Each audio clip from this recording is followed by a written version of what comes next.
is going on, guys? Welcome back for another episode. I'm sorry that I seem to have disappeared for a little bit. Had a lot going on, guys. Been very, very, very busy and just have not had time to do any content. So I finally got a chance. Today we're going to talk about a really, really good subject that I think doesn't get talked about enough. We're heading down to a little spot that I've been fishing for a very long time. It's a public area, but we're gonna go down there and we're gonna chat it up about my thoughts on bank fishing and what my experience is with it, and we'll go from there.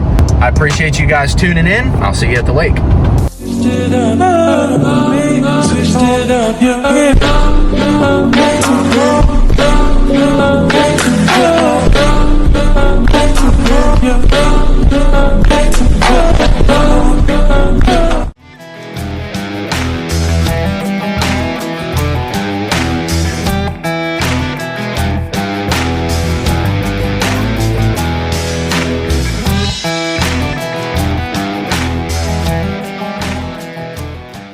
We're at a local lake of mine, and something that guys I feel like they don't talk about enough, and that is bank fishing. There's plenty of guys that do a lot of bank fishing, private ponds, private lakes, they know somebody, that has a big lake on a ranch or whatever, and that's perfectly fine. There's nothing wrong with that. But I grew up fishing off the bank a lot at public bodies of water. And I'm sure a lot of you guys do the same thing. And it can get really, really tough. So I'm really just here to give you some advice for fishing from the bank. Help you to not get discouraged. Because I know a lot of guys with bank fishing, they get really, really discouraged. And it can become frustrating. So I'm going to tie on a bait and we're going to go at it. Real quick, this video is brought to you by Dubby. Dubby is a great company. They make clean energy, great source of energy. There's no crash and it tastes really good. It just takes one scoop and then I think it's 10 to 16 ounces of water. And of course I put a little bit of ice in mine because it's 1,000,000 degrees outside. Yeah, guys, go check out Dubby. If you put Gandy 10 in at checkout, you'll save 10% on your purchase. So go check out Dubby, guys. One of the things that I will say, the wind is blowing directly towards me. I know, if you're fishing a bait casting reel, it's a little bit harder to cast, but wind is a good thing, especially in the summer months. Like right now, it is super, super hot. So the water temperatures are really high. The water levels are actually really low down here right now, but this lake's not too bad. It still looks pretty healthy. And we have been getting quite a bit of rain, but you want to make sure that you have some wind. I mean, unless the temperatures are a little bit cooler, you can fish those really calm waters. But when it's real hot out, if I'm bank fishing, I'm trying to find somewhere that the wind is blowing pretty much directly at me, or at least parallel with where I'm fishing at, parallel with the bank. So like I was saying, I really think that having some sort of wind, especially in the summertime, is something that is going to make or break your day. And I really do think that it pushes those fish to you, if that makes any sense. So if you're fishing from the bank and you have wind blowing towards you, don't think that it's a bad thing, because I've caught a ton of bass from the bank because that wind was blowing towards me. So keep that in mind while you're fishing the bank.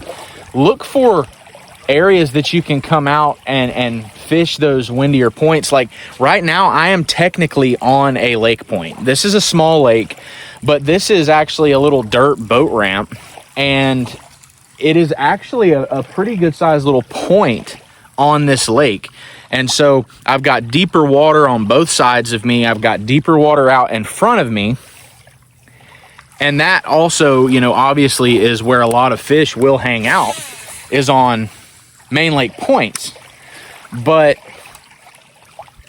the wind is a big factor. You need to make sure that you've got a little bit of a breeze, especially this time of year with it being so hot. But yeah, so I mean, I'm just going to cover some water. You guys know me, I love my Strike King spinnerbait, so I'm going to cover a little bit of water. A spinnerbait is a great bank fishing bait. Caught a lot of fish off of it. But really right now, I'm just trying to get a feel for what's going on. You know, if there's some fish wanting a spinnerbait, obviously, I want to catch those fish. So I'm going to throw this around. It's a good way to cover water. Something else to keep in mind when you are bank fishing is during this time of year, really, really hot. You want to make sure that you're not fishing too shallow. It's around 6:30 in the evening. So it's still the hotter part of the day. It's getting into the cooler part of the day in the evening, but it's still pretty hot. And those fish are recouping from it being so hot. And today it was super sunny most of the day. So those fish are trying to recoup from that. And so deeper water is very important. The reason I came to this body of water specifically is it is actually a deeper lake. There's some spots in here that are 12, 13, 14, 15 feet deep. And now if you can combine deeper water with cover, so like right here, I'm kind of fishing open water. There's some cover around the edge. There's, you know, the grass lines or whatever. But I'm fishing open water. But if you can find deeper water, 6, 7, 8, 9 foot deep, with some sort of structure, whether that be, you know, tree laydowns, whether that be pads, reeds, whatever, it is a good idea to try to find a place with cover. Now, like I said, this really doesn't have much cover, but I know there's deeper water, and most of the cover in this lake is actually right up against the bank anyway. So there are a lot of fish that hang out in the deeper water or out in open water. And so you want to set yourself up for success. Make sure that you're not just going to whatever lake is closest and just chunking a bait and saying, oh, I didn't catch anything. Make sure that you're looking at your surroundings. Make sure that you are setting yourself up to give yourself every chance you possibly can to catch a fish. And when it comes to, you know, the wind and the depth of the water, structure, you know, whatever it is that you need to find, make sure that you put yourself in that situation. Something else too, this time of year, is but really explore your tackle box, because most of the time when I've been bank fishing, it's been pretty random. Sometimes I get on a pattern. I mean, that happens. That happens a lot, but more so than not, I actually was just fishing until I caught something. And that was with an array of baits. I mean, whether it be a Texas rig, spinnerbait, you know, a lipless crankbait, square bill, whatever you're fishing, a jig. Make sure that you give that fish every opportunity. If there's fish in the area, which most likely there are, don't ever let anybody tell you, oh, this area just doesn't have any fish. There's a fish in that area. There's most likely going to be fish. I mean, unless it's just terrible, you know, water quality, there's most likely going to be fish in the area, as long as you're looking for points, looking for a little bit of a breeze if you can, looking for the deeper water, looking for the deeper water with structure. There's going to be a fish there. But it does not hurt to be versatile. And I used to bank fish all the time. I didn't have access to a boat at one time. And so it was just me, my truck, and my fishing gear. And so wherever I could park my truck, that's where I could fish. And so it's very important that you stay versatile. I mean, I caught my personal best bass on a tube. I think it was a Strike King tube, like a green pumpkin color. It was random. I mean, nobody was catching any fish. It was on a public dock. Nobody down there was catching anything. But they were throwing the standard stuff, you know, a standard Texas rig speed worm. They were throwing ribbon tails. They were throwing topwater frogs, throwing spinner baits, rattle traps. And so I went out there and fished for just a couple minutes and was fishing something slightly different. Nobody else was fishing with a tube. And I ended up catching my personal best. So it was a 9.5 pounder. Now, a lot of you are going to say, oh, you've only caught a 9.5. Well, I haven't caught one bigger. So I'm working on it. But yeah, stay versatile. So I've thrown around this spinnerbait just a little bit. I'll make a couple more casts with this. And then I'll switch to something else, you know. And it's all about timing too, guys. Fish are ever changing. So you're never going to run into the same situation twice, or at least I never have with fishing. It's very rare that that happens. And so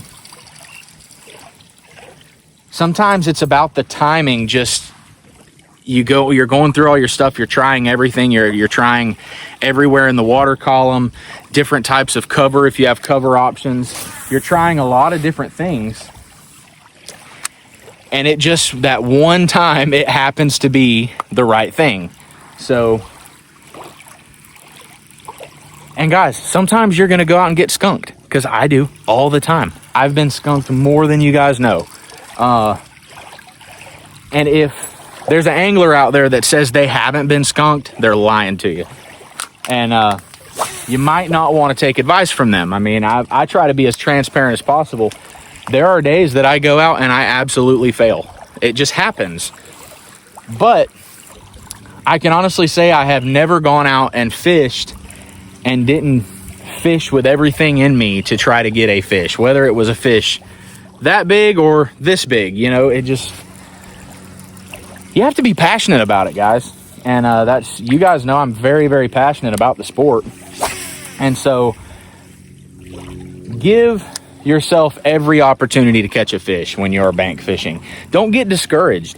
I found, and this is just me personally, I think I was a better angler when I was a bank angler the majority of the time. Reason being is because I didn't have access to a boat all the time, so I worked my butt off and caught fish off the bank, and I was pretty successful on the bank for the most part.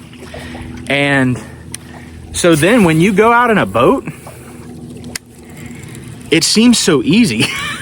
I don't know if that makes any sense, but it seems so easy when you don't have access to a boat, and then you're able to go out in a boat, because you have everything at your disposal.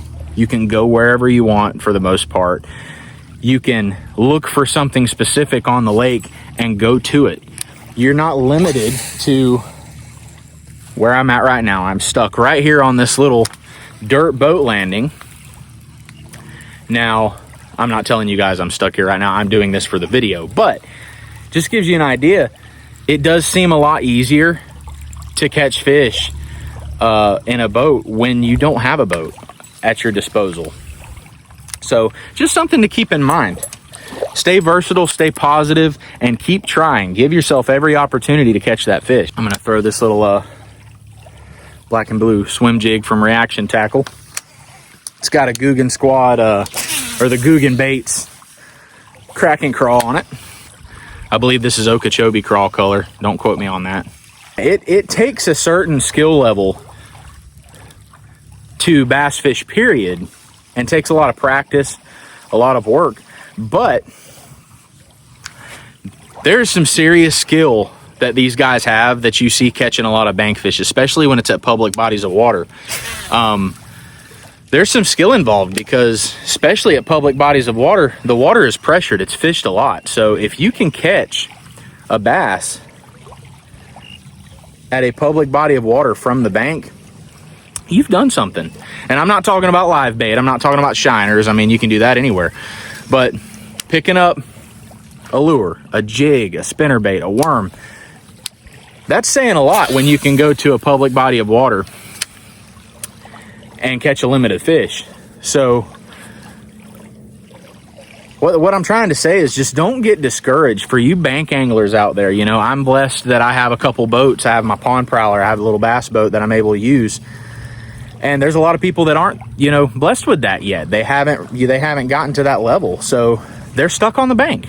And I want those guys to know it's okay.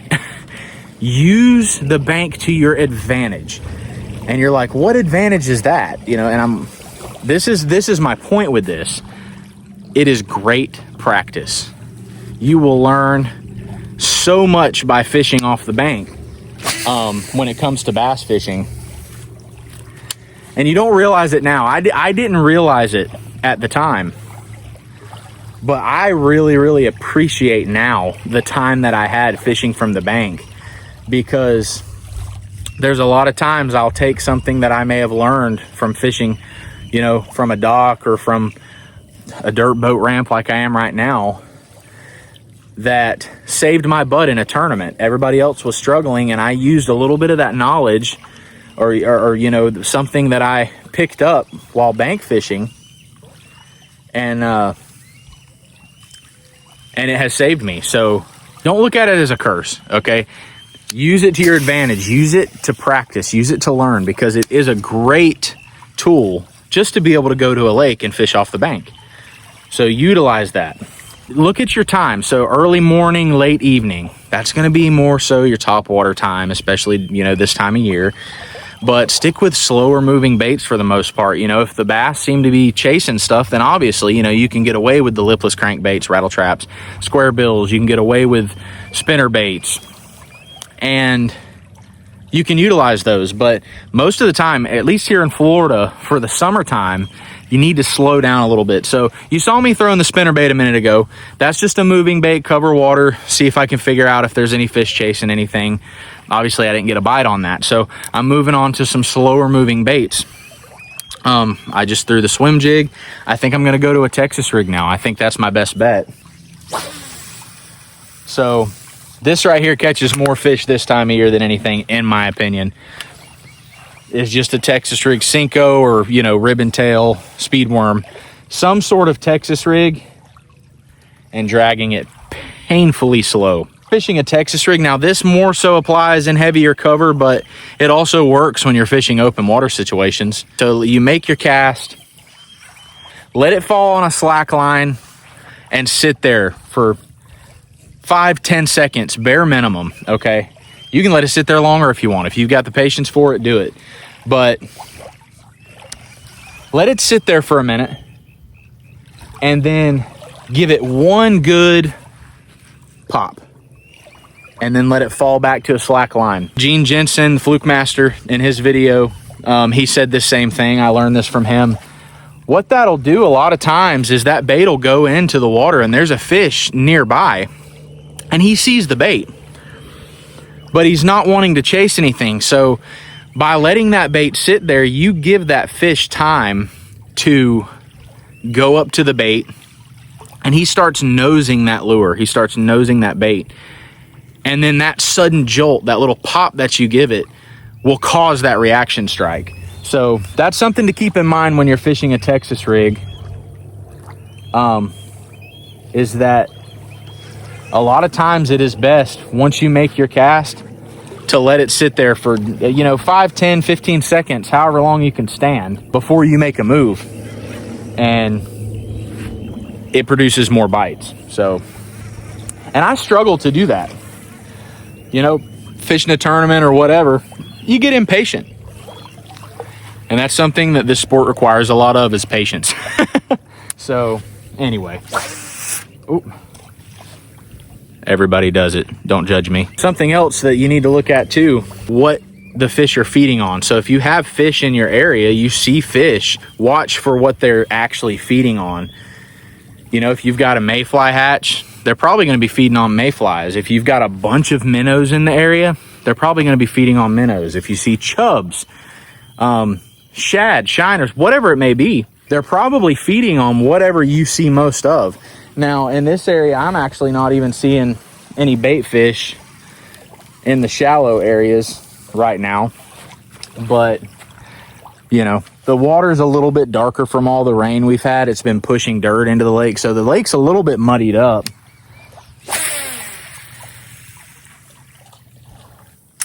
But yeah, the old saying, match the hatch. So if you see something obvious, try to match it. Right now, I'm just trying to get a bite, so I don't really have anything to match. I do know that this lake has a lot of small shellcracker and bluegill. It does have a lot of minnows. So if it comes down to it, you know, and I see some fish popping or whatever, I can kind of base off of that. Something else, make sure that you cover water. Don't just sit there and stand facing the lake and cast in one spot the whole time. Not saying you shouldn't cover an area well, but make sure that you're fan casting. And and you're trying different areas. So I tried out deep, you know, for a few minutes, and I haven't gotten any bites yet. And the bite just might not be on yet. You know, these bass down here in Florida, they'll have a time where they kick on and they have another time where they kick off. And so you have to pay attention to that as well. Make sure that you're fishing every option that you have. So I've got open water behind me. Around here, look at all the structure that I have over here. All this grass, this tall grass and reeds. I've got some mangrove over there, some banana trees down the way a little bit. Obviously, I can't reach those. But got some reeds back there, got some vine, got an oak tree that hangs over here. So, I mean, fish all that you can. Try everything, because there's got to be a fish somewhere. So don't give up on it. Just keep doing your thing, keep covering water, and eventually it's going to pay off. Eventually you will get a fish. Now, I'm someone who can go out and fish for 12 hours, not catch a daggum thing, and I'm as happy as I can be. I thoroughly enjoy being on the water, period. So, but I know a lot of guys aren't that way. I mean, my dad, he enjoys fishing a lot, and he can vouch for me on this. He enjoys fishing a lot, but he's one of those, you know, he'll go out and fish for a couple hours. If he's not catching anything, he's pretty well ready to go home. Now he does fish some tournaments with me, obviously, and sometimes in tournaments you have lulls, and I appreciate my dad sticking those out when he does fish a tournament with me. But some guys just aren't about staying on the water for a long period of time without catching anything. If they're not biting, they don't want to be on the water, and that's okay. Everybody's different. My enjoyment is the attempt. I'm challenged with catching a fish, so I'm going to fish everything I possibly can, every area, every little pocket that I see. If I think there's a submerged grass line, I'm going to find it. I'm going to throw a Texas rig, I'm going to find it and fish that area until I get bit. And so right now I'm just covering water, which is your best option anytime when fishing. Even if you are fishing in a boat, covering water is great, because you don't want to sit there and beat a dead horse. If there's an area that doesn't have any fish in it, or there's no fish biting, then you probably need to move along. But yeah, I've heard a lot of pro anglers, they talk about, you know, on their bad struggle days, what saved them was, number one, picking up a bait they have a lot of confidence in. Number two, cover as much water as you can, because eventually you're going to run into a fish. So it's the same concept on the bank. Cover as much water as you have access to. So I'm going to fish every single bit of this little area that I have, this zone.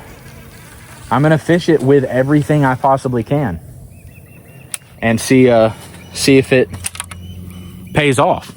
This applies whether you are fishing out of a boat, whether you are fishing off the bank. No matter what time of year you are fishing, make sure that if you're not getting bit, slow down. It doesn't matter what time of year it is. A lot of times you just need to slow down your retrieve and you'll start getting bit. That especially applies in the wintertime. You want to fish slower because the fish are moving slower. But guess what? In the summertime, when it's super hot, those fish are moving slow too. And so they don't want to move. Water temperatures are hot. Oxygen levels are down. So slowing down is a key to getting bit a lot of times. So right now, and I know this just because I fished this a lot, over here in this general area, there's quite a few little sticks and old branch laydowns and things on the bottom. So I'm throwing around a little live target jig and feeling all that structure down there and just dragging it along nice and slow to see if there's anything cruising along that structure. There's definitely some grass and stuff on the bottom, but this is what I'm throwing here, guys.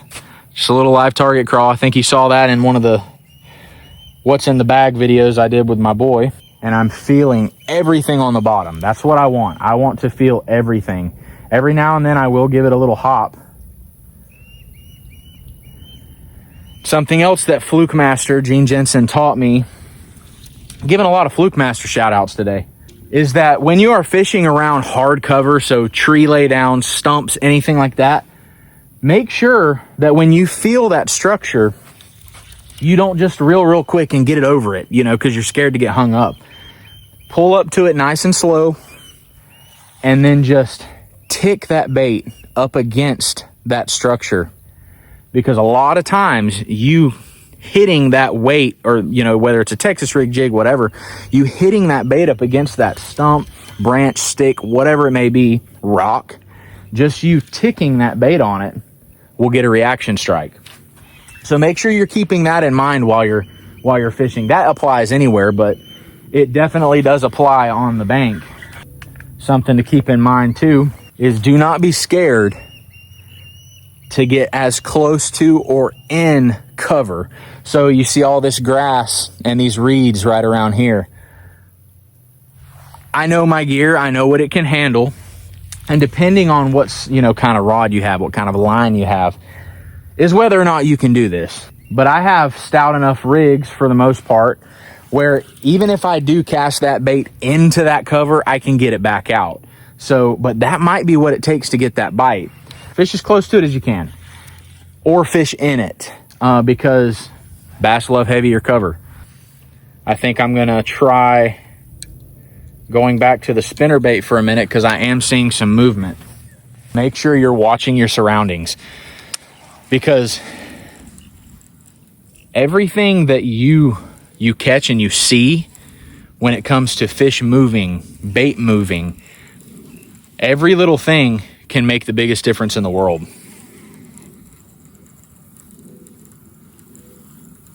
And some of you guys watching this might be super experienced anglers that fish a lot from the bank, fish a lot from boats, you know, you do it all. And you might disagree with some of this stuff, and that's okay. But this is just what's worked for me. So I'm just trying to share it with you guys, and I hope it helps. This is something super frustrating for bank anglers. It is hard to find some solitude. It's hard to find an area that's not crowded with 50 people. Now, I'm coming from the state of Florida, so I mean, we're a very crowded state. We are way too crowded. I love you guys, but you guys got to stop moving here, man. We ain't got no more room. It's frustrating because, you know, you go to this dock and there's 20 people on it. You go to this boat landing and there's a bunch of people down there fishing, or there's a bunch of people putting in boats. If you can, find an area that you don't see a lot of people at. I'm not saying that that is a key to finding fish, you know, an unpressured area. But what I am saying is it helps your focus. I know it helps mine. Like, I'm out here by myself right now. Obviously, I'm talking to you guys. But this is super peaceful out here. And that will help you catch fish as well, because you're able to focus on what you need to focus on. You're able to hear everything. You're able to really, really look at the water and try to read the lake as best you can. And it does help when there's not, you know, 75 strangers around. Not saying I don't love people. Not saying I don't want to fish around people. I've had some of the greatest conversations in my life with people while fishing from the bank. So, not saying you should avoid everybody and be rude to everybody and try to get away, but if you're really just wanting to focus and learn something about a body of water, if you can, find an area that's not super crowded, because it will help you.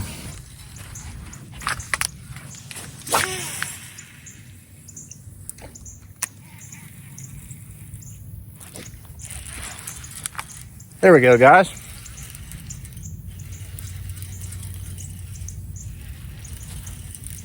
Like I said, man, persistence. Ooh, that fish is feisty.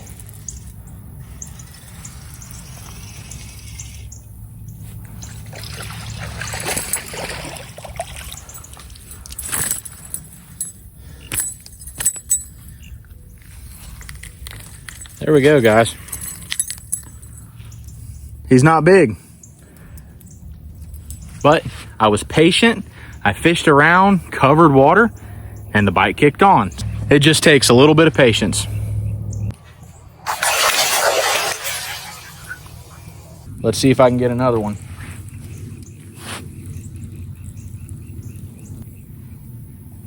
That fish splashed me right in the face.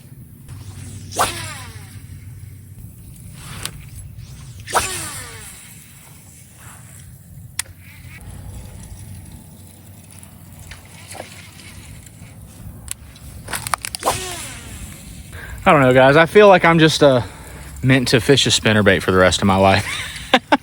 I always catch a fish on a spinnerbait.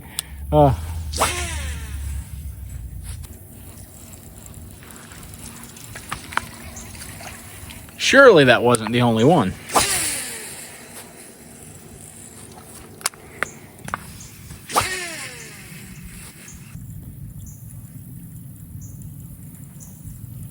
The giveaway. I know everybody's curious about that.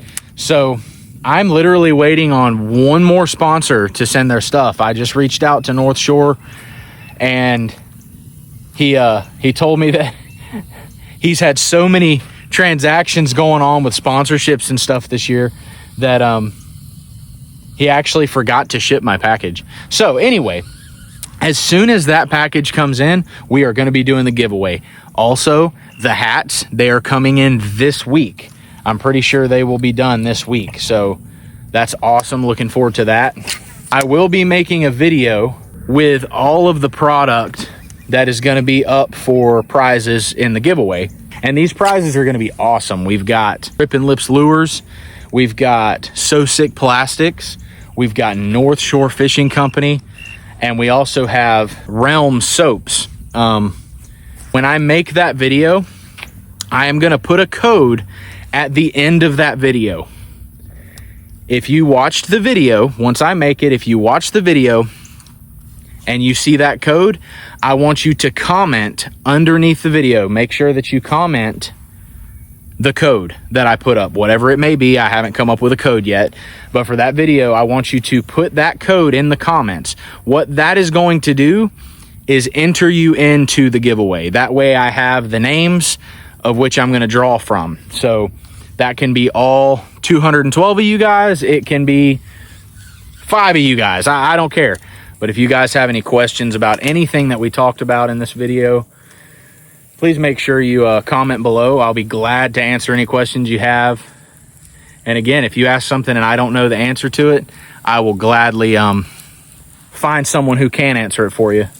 There's a lot of great YouTubers that are so knowledgeable. I mean, there's a lot of guys out there that I've learned from over the years.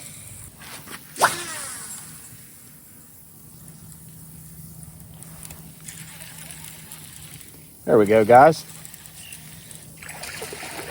Oh, that's a nice fish right here. Real nice fish. He's not as big as I thought he was. He is bigger.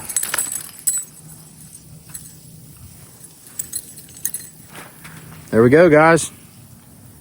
So, persistence and just taking your time, covering water, and finding that bite window. So, there we go. There's another one.